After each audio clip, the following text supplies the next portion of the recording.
সুপ্রিয় শিক্ষার্থীগণ, আজকের ক্লাসের মাধ্যমে আমরা জানার চেষ্টা করব হেক্সাডেসিমাল টু হেক্সাডেসিমাল কিভাবে অ্যাড করা যায়।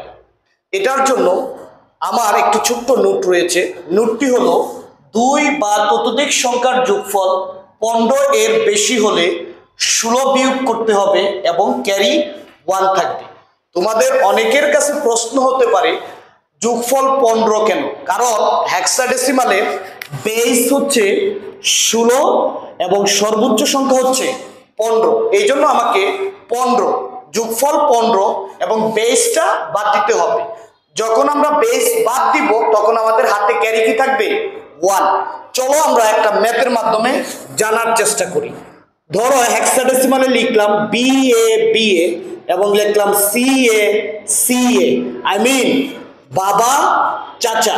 হেক্সাডেসিমাল সংখ্যা পদ্ধতিতে যোগ করলে কত হয়? চলো আমরা ক্লাসের মাধ্যমে জানার চেষ্টা করি। এই এর ভ্যালু হচ্ছে হেক্সাডেসিমালে 10 এবং এর ভ্যালু হচ্ছে হেক্সাডেসিমালে 10। তাহলে 10 আর 10 নরমালি যোগ করলে কত হয়?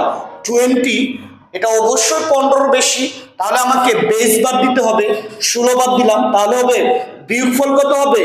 4 এবং ক্যারি আমার 1 থাকবে। সি এবং বি, সির মান হচ্ছে 12 এবং বির মান 11। তাহলে 12, 11 এবং ক্যারি 1 আমি যদি যোগ করি তাহলে কত হয়? 24।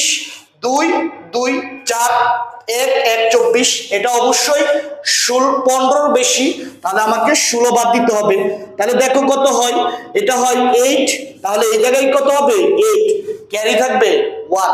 এই ক্যারি 1টা এটার সাথে যোগ করব, তাহলে এর ভ্যালু হচ্ছে 10 এবং নিচের এর ভ্যালু হচ্ছে 10। 10 আর 10 যোগ করলে 20, ক্যারি 1 21, যেটার থেকে আমরা 16 বাদ দিব। তাহলে 16 বাদ দিলে বিয়োগফল হবে 5 এবং ক্যারি থাকবে 1। এই জায়গায় সি এবং বির সাথে যদি 1 যোগ করি তাহলে সি হয়। তাহলে সি আর সি যোগ করলে হয় 12 প্লাস 12, যেটা যোগ করলে হয় 24, যেটা আমাদের 15 থেকে বেশি, এজন্য আমাকে 16 বাদ দিতে হবে। তাহলে এটা হবে কত?